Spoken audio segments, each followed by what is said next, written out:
Simple ఇంగ్రీడియంట్స్తో chicken fry ఎలా చేయాలో చూసేద్దామా. ఏం లేదండి, ఒక హాఫ్ కేజీ చికెన్ అయితే నేను తీసుకున్నాను. ఇందులోకి నేను కాస్త టర్మరిక్, అది పసుపు, కొద్దిగా కారం పొడి, అలాగే వీటితో పాటు నేనైతే కాస్త ధనియా పౌడర్ కూడా వేసాను అనమాట. మంచిగా మనకు ఎంత కావాలో అంత వేసేసుకుని, నేను ఓవర్గా అయితే వేయకండి. నెక్స్ట్ నేను కాస్త పింక్ సాల్ట్ అయితే వేస్తున్నాను. కాస్త పింక్ సాల్ట్ వేస్తే మనకు ఎక్కువ ఉప్పు అవుతుంది అనమాట. మనకు కొద్దిగా వేసినా కూడా అది ఎక్కువ అవుతుంది. సో మనం నెక్స్ట్ వచ్చేసి మంచిగా మిక్సింగ్ అయితే చేసేస్తున్నాను అనమాట. అంటే ఆ మసాలా అంతా దానికి పట్టాలి కదా చికెన్కి.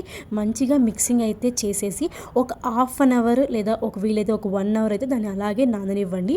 నెక్స్ట్ మనము ఒక ప్యాన్లో ఆయిల్ పెట్టేసుకొని చిన్న చిన్నగా కట్ చేసుకున్న ఆనియన్స్ని అందులో వేసేసి కాస్త ఫ్రై అయిన వెంటనే నెక్స్ట్ మనం జింజర్ గార్లిక్ పేస్ట్ అయితే నేను వేస్తున్నాను. ఆ జింజర్ గార్లిక్ పేస్ట్ కూడా పచ్చివాసన పోయేదాకా మంచిగా అయితే ఫ్రై చేసుకోవాలి. బికాస్ పచ్చివాసన వస్తే చికెన్ యొక్క టేస్టే చేంజ్ అయిపోతుంది అనమాట. ఎక్కువ ఫ్లేమ్లో పెట్టుకోకుండా కాస్త తక్కువ స్లో ఫ్లేమ్లో పెట్టి మీరు దాన్ని ఫ్రై చేసుకుంటే బెస్ట్ అనమాట. అప్పుడు మనకు మాడిపోదు, ప్లస్ మనకు ఫ్లేవర్ అనేది మంచిగా ఉంటుంది అనమాట. నెక్స్ట్ మనం ఇందులోకి జంపుగా కట్ చేసుకున్న పచ్చిమిర్చిని కూడా వేస్తున్నాను.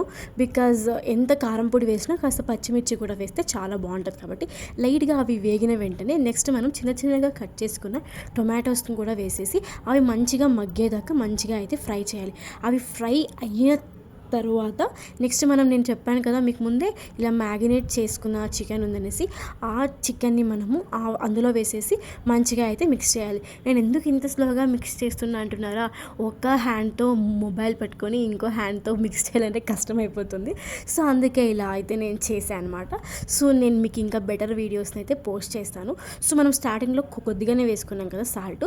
సో మనం ఇంకాస్త చూసుకుని వేసుకోండి. సాల్ట్ ఎక్స్ట్రా వేసుకొని మనకు ఆ చికెన్లోనే సగం వాటర్ అనేది వచ్చేసాయి అనమాట. ఆయిల్ వాటర్ అనేది మంచిగా వచ్చేస్తుంది. సగం మంచిగా బాయిల్ అయ్యాక మీకు ఏమన్నా కావాలంటే కాస్త కారం పొడి వేసుకోండి, లేదంటే కొంచెం ఇంకాస్త వాటర్ వేసుకొని చికెన్ అనేది మంచిగా బాయిల్ అవ్వాలి కాబట్టి మంచిగా బాయిల్ అవ్వనివ్వదనమాట. హై ఫ్లేమ్లో పెట్టేసి మనం మాడకుండా చూసుకోవాలి. మంచిగా లిడ్ అనేది క్లోజ్ చేసేసి పెట్టేస్తే మనకు మంచిగా బాయిల్ అయిపోతుంది. సాఫ్ట్గా కుక్ అవుతుంది అనమాట. ఇంకాసేపు అయ్యాక ఒక 2 మినిట్స్ అయ్యాక నెక్స్ట్ పుదీనా అలాగే కొరియాండర్ కూడా వేసేసి మంచిగా అయితే కలిపేసుకోండి. ఇది ఒక మంచి ఫ్లేవర్ని అయితే ఇస్తుంది అనమాట. మిక్సింగ్ బాగా చేయండి అనమాట. ఎంత మంచిగా మిక్స్ చేస్తే అంత బాగుంటుంది అనమాట చికెన్ ఎప్పుడే కానీ. మన స్పెషల్ ఇంగ్రీడియంట్ అని నేను ఎప్పుడు చెప్తూనే ఉంటాను కదా, నేను చేసే కర్రీస్లో ఇది చాలా స్పెషల్ అనమాట. అదేంటంటున్నారా, మీరు చూస్తున్నారు కదా, కరివేపాకు కూడా వేస్తే మనకు మంచి ఫ్లేవర్ అయితే ఉంటుంది అనమాట. ఆల్మోస్ట్ మా చికెన్ ఫ్రై అయితే రెడీ అయిపోయిందనమాట. సింపుల్గా ఇది బ్యాచిలర్ స్టైల్ అని చెప్పొచ్చు అనమాట. సో చూస్తున్నారు కదా ఎంత సింపుల్గా మా చికెన్ ఫ్రై అనేది రెడీ అయిపోయిందో. ఏం లేదండి, మీరు కాస్త వాటర్ ఎందుకంటే సాఫ్ట్ కుక్ అవుతుంది కాబట్టి.